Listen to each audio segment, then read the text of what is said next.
Hello दोस्तों, good morning.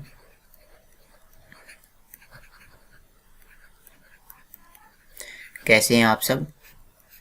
आज की वीडियो में हम 23 सितंबर के करंट अफेयर पढ़ने वाले हैं और जो स्टूडेंट नए हैं उनको मैं बता देता हूं कि हम करंट अफेयर मंडे से लेकर के सैटरडे तक पढ़ते हैं और सैटरडे के बाद संडे में वीक की करंट अफेयर का टेस्ट होता है।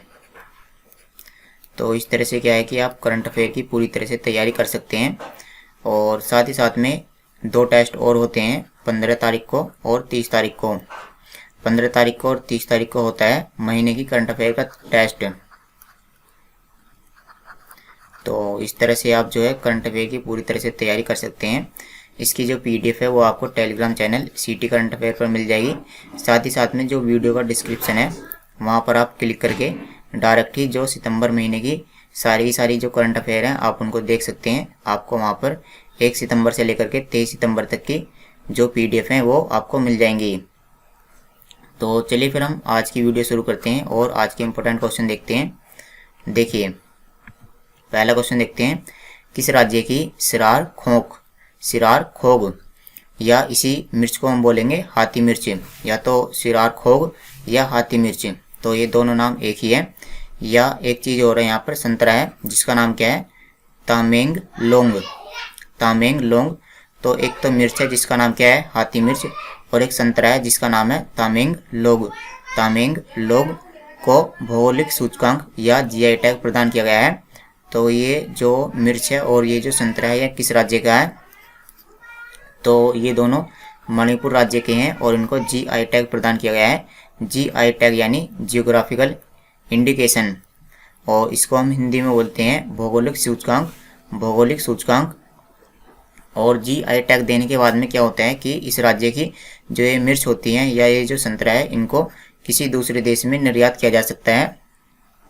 चलिए मणिपुर के बारे में जान लेते हैं। आप यहाँ पर देखिए 4 राज्य आते हैं जो म्यांमार के साथ में अपनी सीमा साझा करते हैं। कौन कौन से, अरुणाचल प्रदेश, नागालैंड, मणिपुर और मिजोरम।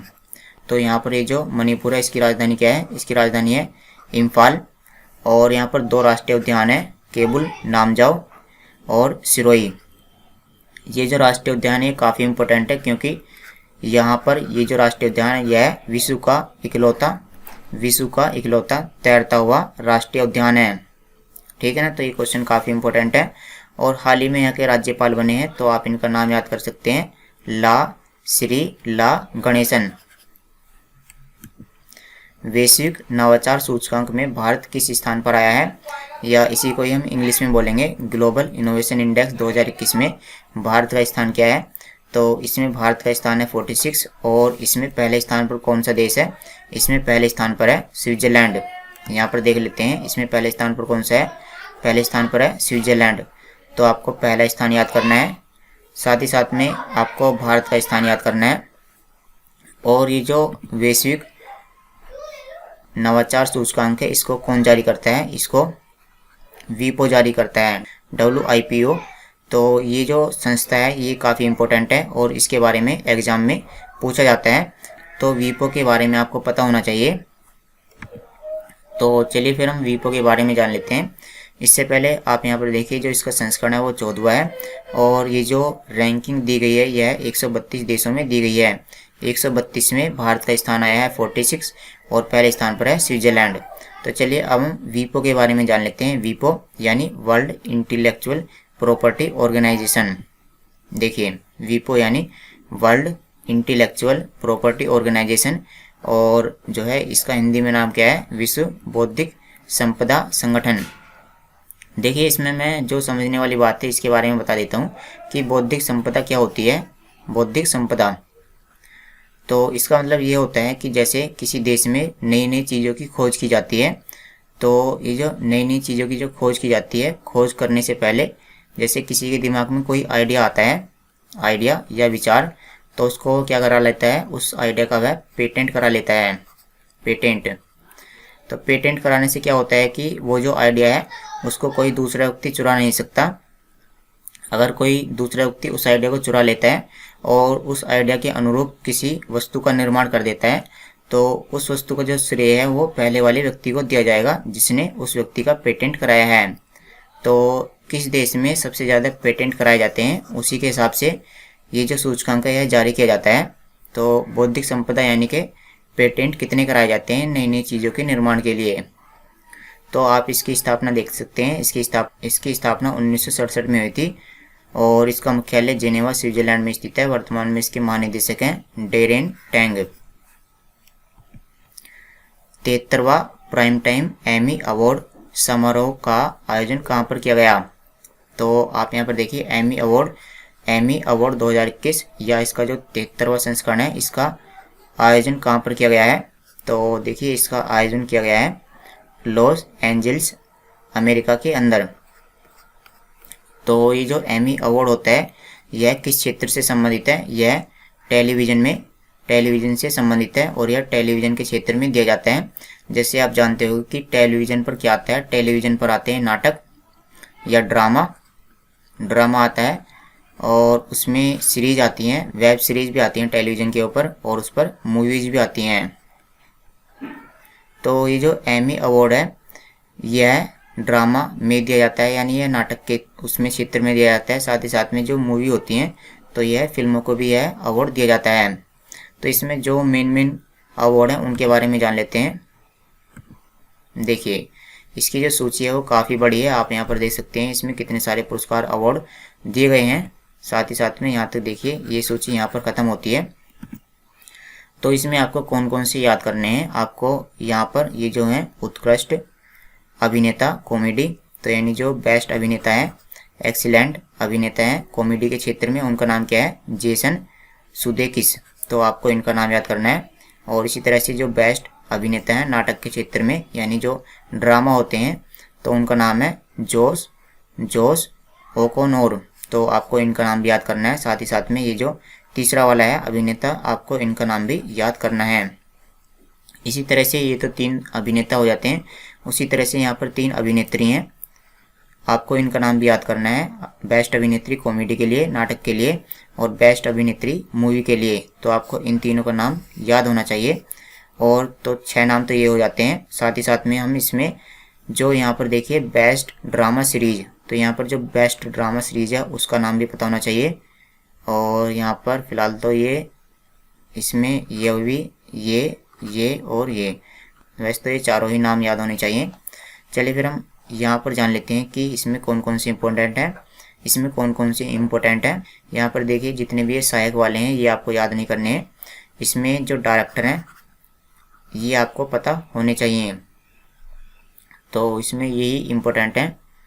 और तो देखिए आपको क्या याद करना है? डायरेक्टर, अभिनेता, अभिनेत्री, और यहाँ पर ये सीरीज जो हैं, हास्य सीरीज यानी कॉमेडी सीरीज, ड्रामा सीरीज, यानी ये भी आपको याद करना है।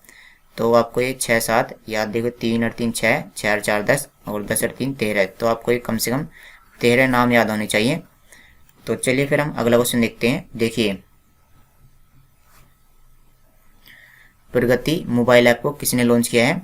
तो आप यहाँ पर देख सकते हैं LIC यानी life insurance corporation of India के द्वारा प्रगति ऐप लॉन्च किया गया है। और देखिए इसका उद्देश्य क्या है? इसका उद्देश्य है कि जो LIC के कर्मचारी हैं वो LIC में क्या चल रहा है और उनको किस तरह से प्रीमियम जमा करना है, तो वो सारे के सारे काम वो इस ऐप की सहायता से कर सकते हैं। तो ये काफ़ी इंपॉर्टेंट क्वेश्चन है, तो आप इसको याद कर सकते हैं। इसमें चलिए फिर हम, हाँ एक चीज़ और है इसमें, जो प्रगति की फुल फॉर्म है आपको ये याद करनी पड़ेगी, ये इम्पोर्टेंट है प्रगति। आप यहाँ पर देखिए परफॉर्मेंस रिव्यू एप्लीकेशन, यानी ये एक ऐसी एप्लीकेशन है जिस पर आप परफॉर्मेंस चेक कर सकते हो। साथ ही साथ में ग्रोथ एंड ट्रेंड इंडिकेटर, जो आपकी जो कंपनी है LIC, इसमें कितनी ग्रोथ हो रही है और इसका जो ट्रेंड है वो क्या है, तो आप उसको भी यहाँ पर इंडिकेट कर सकते हो। मतलब यहाँ पर आपको ग्रोथ और ट्रेंड के बारे में भी पता चल जाएगा। LIC के बारे में जान लेते हैं। देखिए इसकी स्थापना 1 सितंबर 1956 को हुई थी और इसका मुख्यालय मुंबई में स्थित है। वर्तमान में इसके अध्यक्ष हैं MR कुमार और इसके CEO हैं मिनी आईपे। एक पहल नामक अभियान किस मंत्रालय द्वारा शुरू किया गया है? एक पहल, तो ये जो अभियान है यह कानून और न्याय मंत्रालय के द्वारा शुरू किया गया है। कानून और न्याय मंत्रालय। अब देखिए इसमें होने क्या वाला है, मैं आपको इसमें बता देता हूँ। इसमें ये जो पहले इसके द्वारा क्या किया जाएगा कि जो टेक्नोलॉजी होती है, टेक्नोलॉजी के जरिए लोगों को सूचना प्रदान की जाएगी। सूचना यानी जो इन्फॉर्मेशन है वो लोग टेक्नोलॉजी की सहायता से प्राप्त कर सकते हैं। और ये जो इन्फॉर्मेशन है यह लोगों को किस तरह से मिलेगी, जो व्यक्ति हैं वो वकील से इन्फॉर्मेशन जो है टेक्नोलॉजी की सहायता से ले सकते हैं। तो इस अभियान का यही मेन उद्देश्य है कि जो सूचनाएं हैं उसको टेक्नोलॉजी की सहायता से लिया जा सकता है और वो वकील से डायरेक्ट ही बातचीत कर सकते हैं। ठीक है, वकील और लोग एक पहला अभियान टेली लॉ। और जो कानून और न्याय मंत्री हैं वो कौन है, किरण रिजिजू। 19 सितंबर को भारत पाकिस्तान युद्ध में विजय के 50 वर्ष पूरे होने के जश्न में भारतीय सेना ने किस शहर में स्वर्णिम विजय वर्ष मनाया है। तो स्वर्णिम विजय वर्ष मनाया गया है भारतीय सेना के द्वारा। देखिए क्या है कि 1971 में भारत और पाकिस्तान के बीच में युद्ध हुआ था और उसमें इंडिया की जीत हुई थी। आप यहाँ पर देख सकते हैं जो पाकिस्तान के जो यहाँ पर जो कर्नल या जर्नल हैं तो उन्होंने यहाँ पर हस्ताक्षर किए हैं कि वो यहाँ पर हार मान चुके हैं। और 1971 में युद्ध हुआ था तो इसके जो है 50 वर्ष पूरे हो चुके हैं और इसी का ही जश्न मनाया जा रहा है। और ये जो जश्न मनाया गया है ये कहाँ पर मनाया गया है, राजस्थान के जयपुर में। इंडियन आर्मी की बात कर लेते हैं। इसकी स्थापना 1 अप्रैल 1895 में हुई थी और इसका मुख्यालय नई दिल्ली में स्थित है। वर्तमान में जो थल सेना अध्यक्ष हैं वो हैं जनरल मनोज मुकुंद नरवाने और थल सेना दिवस मनाया जाता है 15 जनवरी को। आप यहाँ पर देख सकते हैं ये हैं मनोज मुकुंद नरवाने। फेसबुक इंडिया के पब्लिक पॉलिसी डायरेक्टर कौन बने हैं, पब्लिक पॉलिसी डायरेक्टर। तो इसके पब्लिक पॉलिसी डायरेक्टर बनाए गए हैं राजीव अग्रवाल। आप यहाँ पर देख सकते हैं पब्लिक पॉलिसी डायरेक्टर। और ये क्वेश्चन अगर हिंदी में आता है तो पब्लिक पॉलिसी डायरेक्टर को हिंदी में लिखेंगे सार्वजनिक नीति निदेशक।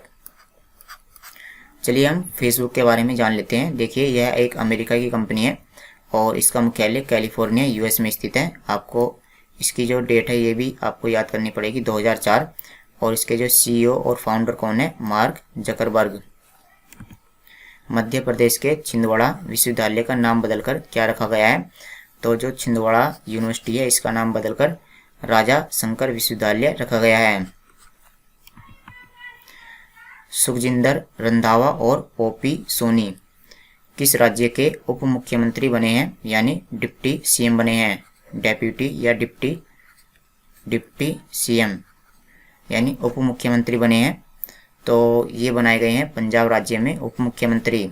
हाल ही में जो पंजाब राज्य है उसमें मुख्यमंत्री की नियुक्ति की गई है तो उसी के बाद ही जो यहाँ पर उप मुख्यमंत्री हैं इनकी भी नियुक्ति की गई है। तो आप यहाँ पर देख सकते हैं हमने ये क्वेश्चन कल ही पढ़ा था कि पंजाब के मुख्यमंत्री कौन बने हैं, चरणजीत सिंह चन्नी। और उसके बाद यहाँ पर उप मुख्यमंत्री बनाए गए हैं सुखजिंदर रंधावा और ओपी सोनी।